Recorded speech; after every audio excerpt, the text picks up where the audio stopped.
What is up, bros? With Josh here. In today's video, we're going over some fun Seattle gameplay, the USN Tier 9 Light Cruiser. And this is a ship I actually quite enjoyed, even when I was doing it on my main account. And now we're on the alt account, so a second time to play through it. But this is one that tends to get a lot of hate for some reason. I find it to be an extremely solid Tier 9 cruiser. It has a great rate of fire, good radar. You know, obviously you can look down and see all the consumables. It has kind of a little bit of everything, even if there's CVs in this game, which we didn't.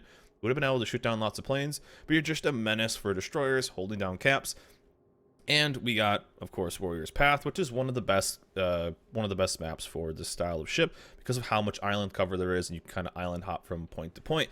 And we spawned on sea, so that means we get probably one of the best spots in the entire game for the Seattle to work with, which is the spot. It's so good, you love it because you know it's sea cap, it's at the end of the map, so that means lots of battleships are gonna come this way.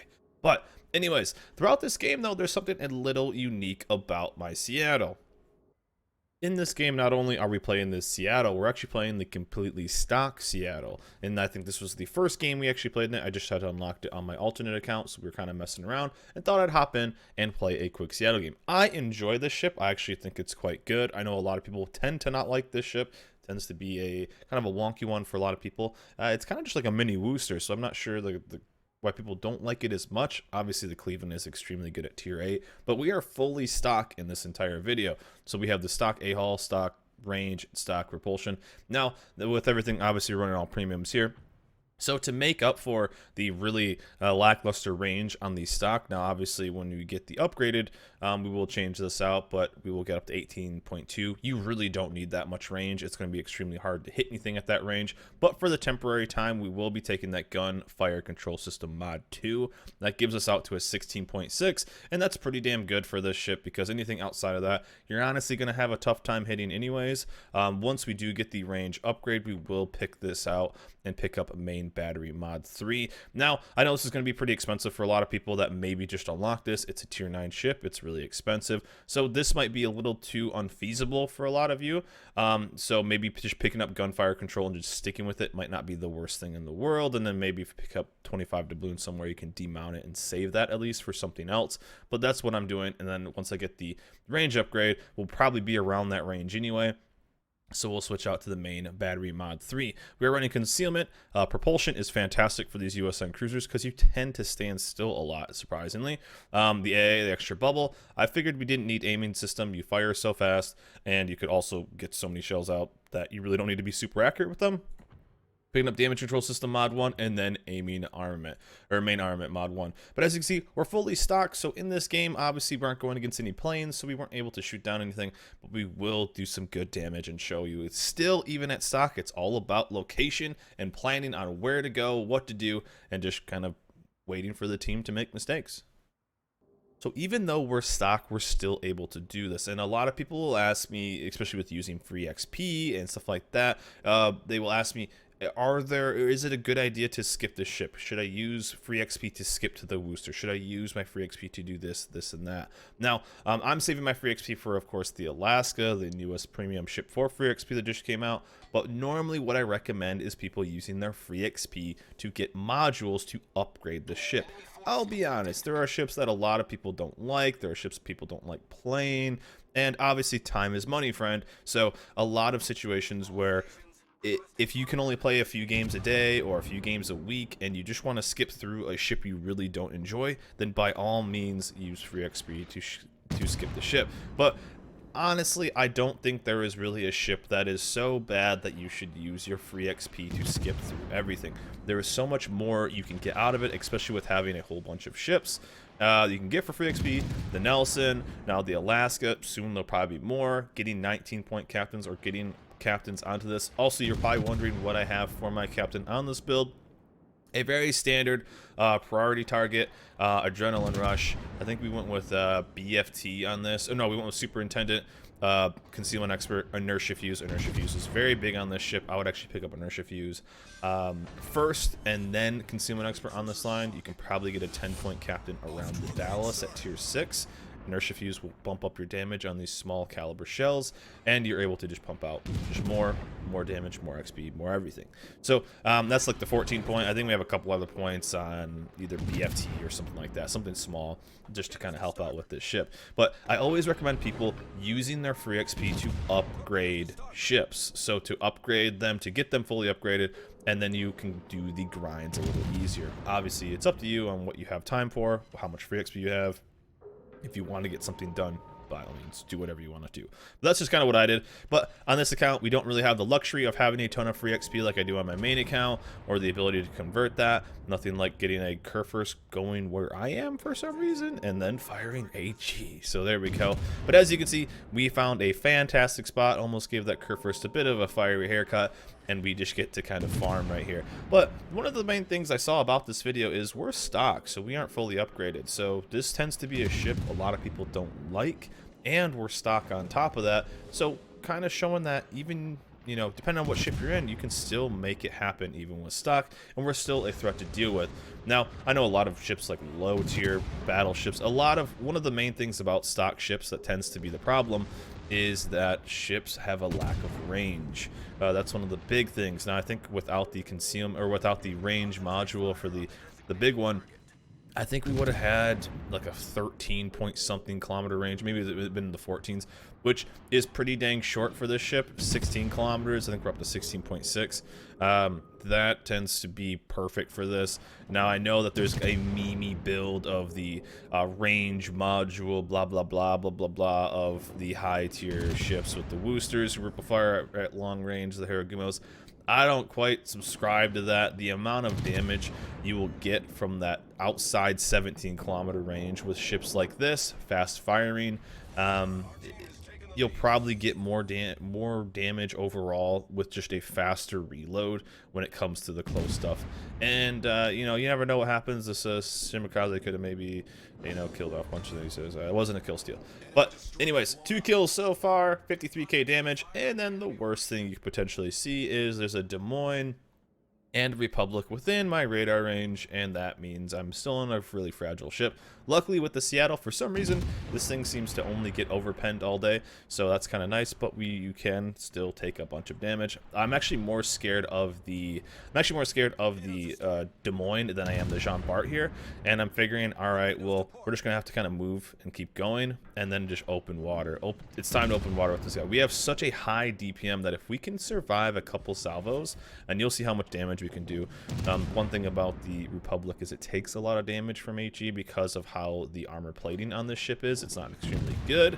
So when we're launching full broadsides, if we survive 2, maybe 3 salvos in that amount of time on a Republic, we might, especially with a little help too, maybe from that Curfirst, we can probably actually survive. And so that's the gamble we're going to have to take. I just can't sit here, get pushed, and then just bow tank this. So I figured I would be as aggressive as possible and just head straight south. If I head straight south, that gives me distance on both of Des Moines, which I'm getting radared by, so I know he's within 10, so I'm going to counter radar.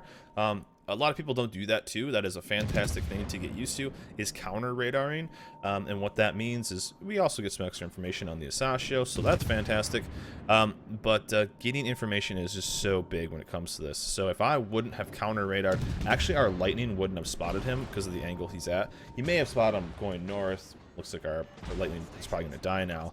But always, if something radars you and gets that information, it's always good to get it back. So down goes our lightning. We actually probably could actually saved him a little bit. Maybe he was going full speed. But right now we're using our throttle, aka throttle jockeying a little bit. We got to smash a little bit there for 11k, but we have our heal. And as you can see, he's already getting melted a decent amount. 2,000 on that. I'm actually, again, not even really... I wouldn't say I'm not worried about the Republic, but I'm more worried about the Zao hitting me broadside than I am the Repub. And then the Repub just goes for something else. Shout out to the Repub going for another thing. I'll just farm them down. But one of the main things I just wanted to talk about this video is when to use your free XP. This is a topic that comes up a lot when people say, hey, I don't like this ship, is it worth it? In the end, it's up to you. It is your game, it's your time. Everything in this game is about time. You know, using free XP, using commander XP, using all this kind of stuff to get through stuff faster, that's completely up to you. That's your resource. Use it how you want. But I always recommend using free XP to get upgraded, because obviously going through a stock ship can be a pain in the ass. Obviously, we had a pretty damn good game with the Seattle. Game's not over yet, too, so we're going to get a bit more damage. But I always use free XP to upgrade my ship and then do the grind from an upgraded ship. That is a part that can really bum a lot of people out, is actually doing the grind of a stock ship. That is something that can really be troublesome. So using that resource, use it as much as you can. And we actually got a little unlucky here. One thing I wanted to do. So this is actually a tough spot. I wanted to get a shot ready for the not the Zao, but the Asashio. I figured he would be closer into the opening, because as you see, nothing has been spotted for us that he can even torp down south. So I was hoping that he would be kind of towards the middle, since I'm still detected. So I'm waiting for that radar, and I'm dangerously holding a salvo for the Zao. And so I thought I was going to get obliterated here. Luckily, he shot AP or HE and basically missed me 8 kilometers with the Zao. So shout out to him for that. And the Asashio ended up being way off to the left side. So not really going to worry about the Asashio too much. He's not very scary at this point. He maybe can kill our Iowa, but the other side, he's so far away. So he's not really. He's just an adorable little Asashio right now. They don't really need to worry about too much. And we'll take that. Actually, I think that would have ended up being our Kraken. Anyways, we got that done, and now we get to kind of play around and use our trajectory to pick on some more ships the rest of this game. But yeah, this is a good video to just kind of show that even at stock, you can still be a good impact on the game, but you will have to play a tad more careful and, you know, kind of think out and be a lot more thorough. A lot of people talk about, oh man, the stock grind, this is that, this is blah, blah, blah, blah, blah, blah. Your ship can still do a lot of damage and be very effective. You may not be able to do as much as you are fully upgraded. Obviously, I could have got, if there was a CV, could have shot down more planes. I would have had a lot more life, so maybe got a bit more aggressive on this Des Moines if I would have had it. But you just have to kind of prepare a tad more, and that's just the downside of it. And thought I'd get a little cheeky on this guy. I'm not sure if I could have ever citadeled him at that angle. Probably not with my caliber shell. Probably not even with AP. Maybe with AP. But we're going to use this turn in, and he keeps wanting to challenge my AP. Now you will see his AP versus my armor. The American 203s do not really care too much, and he will give us a nice little chunk right there. But overall, we're going to use our shell trajectory to kind of abuse this little spot. Again, this is so good. Finding those spots, especially for USN cruisers, to get in there and just hold down a lot of damage. And you know, if you can, if I wouldn't have been saving up for the Alaska, 100% I would have just kind of upgraded the ship and gotten a fully upgraded ship. It just makes the grind so much easier. And there's our Confederate. There's Halsey, fireworks, faster reload, go, go, go. And if you guys don't know, you can get Halsey through one of the campaigns. I highly recommend it, because when you get a Confederate, you get 20% faster reload, which is pretty dang awesome. And if you get a double strike, you get 10% lower detection. So that's always really nice too. And so overall, though, I really enjoy the ship. I'm wondering what you guys think about the Seattle. Yes, it's a play style that I think a lot of people don't like, but it tends to be people really enjoy the Cleveland and really enjoy the Worcester. So, and then they don't really enjoy the Seattle. A lot of people say they struggle with this ship, and it's kind of interesting to me when people say that, because it's kind of the same ship throughout. So I'm kind of interested in what you guys have to say about it. I wonder if it's the Pensacola Ascites, as I call it, where the old school Pensacola, which was at tier 7, the tier 6, which was the Cleveland back in the day, was so good. The Pensacola at tier 7 was pretty poor, and then the New Orleans at tier 8 was pretty solid. So is it just this, you know, is it just this bad ship or this not favorable ship that's between two other ships that are pretty dang good? Is that the reason why a lot of people don't like it? I'm interested, because I really enjoy this ship. I've always had pretty good results with it. I enjoyed it on the main account. I was able to do a lot of damage, and this one just felt like home, and you can really, even at stock, continue to punish out the entirety of the team. So I'm interested in what you guys kind of have to think about the think about the Seattle itself. But the rest of this game is us just kind of running around. The Sashio ends up running away, ends up going to A-cap. They end up killing the lion that goes all the way out, and our little T-Rex arms can't reach anything for the rest of it. Maybe I should go with the range module with the upgraded range. I could have been able to hit that lion at 18 kilometers or whatever. But in the end, just get the reload. It's gonna be better. But anyways, a fun little game in the Seattle. But overall, I want to give you guys some insight on using free XP on when to use it. Again, I don't think really any ship in this game is worth using all your free XP to skip through.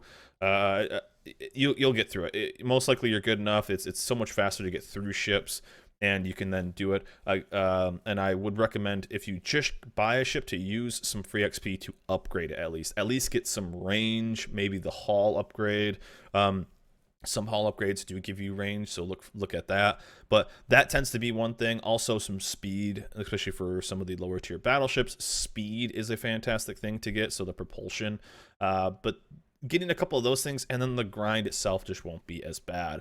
But overall, skip an entire ship, I just don't really see it. Use that free XP for getting free ships, like the Nelson, now the Alaska, or any of the future ships, and you can really have a lot of fun. Or use that free XP to even maybe get to that 10-point captain or 14-point captain, and make your ship just a little bit stronger, and you can kind of get just a better experience overall, and it won't feel as much of a grind.